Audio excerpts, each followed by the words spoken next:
یا شیخ زه څه وکړم؟ زه دلته ولاړ په جومات کې یم او یم د جنکو سره،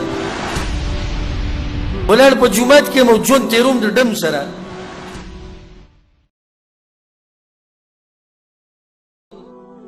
د سترګو حفاظت به وکړي، الله به دې د ګناهونو نه بچ کړي او ژوند به دې خوشحاله شي او پراخه به شي. ډېر انسانان چې په ګناهونو کې اخته شوي دي نو بنیادي وجه د سترګې دي. څه دي؟ د سترګې دي. دې سترګو باندې دې وګوري نو بیا د هغې نه بعد په دې ګناه کې مال لګي، په دې ګناه کې وخت لګي، د الله احکام ضایع شي او داسې هم کېږي چې دی مړ شي په دغه ګناه کې او دی د زنانو یو تصویر ته ګوري یا یو فلم ته ګوري. الله یې داسې حالتونه موږ ساتي. په دې باندې بعض ډاکټرانو لیکل کړي دي، کتابونه ما سره شتي کور کې،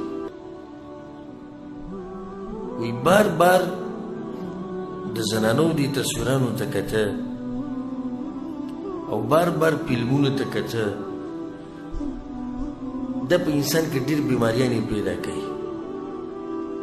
خو د ټولو نه غټ بیماري چې پیدا کوي هغه په دې دماغو کې پیدا کوي او هغه داسې چې دا دماغ نشه شي په دې شینو باندې چې ته یې ګورې نو څو پورې چې دولت دا نشه نه وي ورکړي نو طبیعت به دې ګډوډي. او په دې خبره کې ګوره ښه ژور سوچ وکړې. کم سړی چې چرس هیروین ولیاذ بالله چې نور نشي کوي چې څو پورې دا نشه نه یې کړي دته سکون ملوي نه. یو کس عادت دی د جنکو سره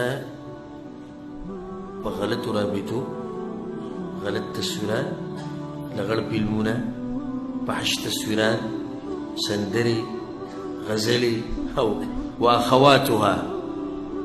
په دې بیا ډېر اقسام دي، دغه ټول وروڼه خویندې دي. ښه په دې چې عادت شوې د کعبې پر رب درته قسم خورم چې څو پورې دې کتلي نه خوب به نه درځي. اوس زه ګورې څوک راښکاره کول نه غواړم، خو انشاءالله زما په تاسو باندې ټولو باندې ښه ګمان دی چې په موږ کې به داسې څوک نه وي چې په دې ګناه کې اخته وي. خو که څوک پکې اخته وي نو اوس به ځان له جواب ورکولی چې او بلکل دغه شان ده. ما ته به یې داسې ویلي خو په زړه کې به یې ویلي چې او دغه شان ده څنګه چې ته ووایي چې دا خو نشه ده، موږ یې تباه کړي یو. د ښځې نه، د مور پلار نه، د بچو نه جدا کړي یو موږ، د هر څه پرېږده. دا به راته م ووایي د الله نه یې جدا کړی یم.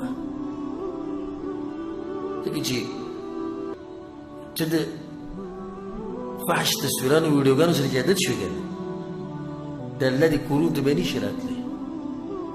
که رام شي یو 2 رکعته مونځ 4 رکعته مونځ به وکړي ډز ډز ډز ډز او بیا به تختې ځي به زر مانځه کې لذت نه وي. ځکه زه درته دا ووایم په ما پسې یو عربی راغلی و، مصری و، په روجه کې ما سره میلاو شو او एकदम په ژړا شو، اوسم په ژړا شو. بیا ما په دې ملا باندې وټپو، ما ورته ویل جاړه مور وروره څه مسله ده ما ته یې بیان کړه. وایي زه د فحش تصویرانو په دې مسله کې اخته یم او په دې ویډیوګانو کې. ما یې توبه ترې وباسه که نه. وایي 4 پیرې مې توبه ویستې ده، کمپیوټر یې مې ماتې کړي دي، موبایل یې مې ماتې کړي دي. خوند نه راکوي د مونځ. ما ته یې دقه شان ووایي، زه تاسو ته ګوره د الله په کور کې قسم خورم، ما ته یې دقه شان ووایي، وایي یا شیخ په الله راته قسم خورم تا پسې شاته په دې جومات کې په منځه کې ولاړم او د جنکو تصویران مې په دماغو کې وړېدو راوړېدو. زه څه وکړم؟ زه دلته ولاړ په جومات کې یم او یم د جنکو سره،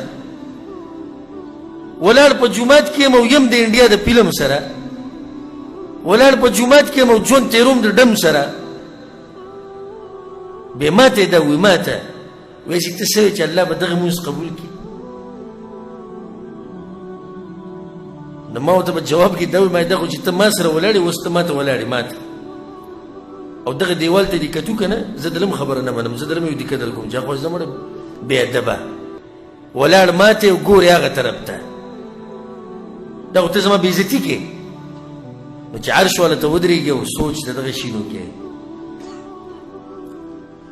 چې فیسبوک کې به څه او څه میسیج به راغلي او په واټساپ کې به څه راغلي او پلاني شي کې پلاني شي کې نو د دې نظر حفاظت وکړئ ښه د دې حفاظت وکړئ قل للمؤمنين يغضوا من أبصارهم الله وی مؤمنانو ته چې د سترګو حفاظت وکړي دا زما د زړه د کومې نه نصیحت دی د سترګو حفاظت وکړه الله ستا د ژوند ښایسته کوي او د توبې توفیق به درله درکړي او دا ګناهونه به دې کم شي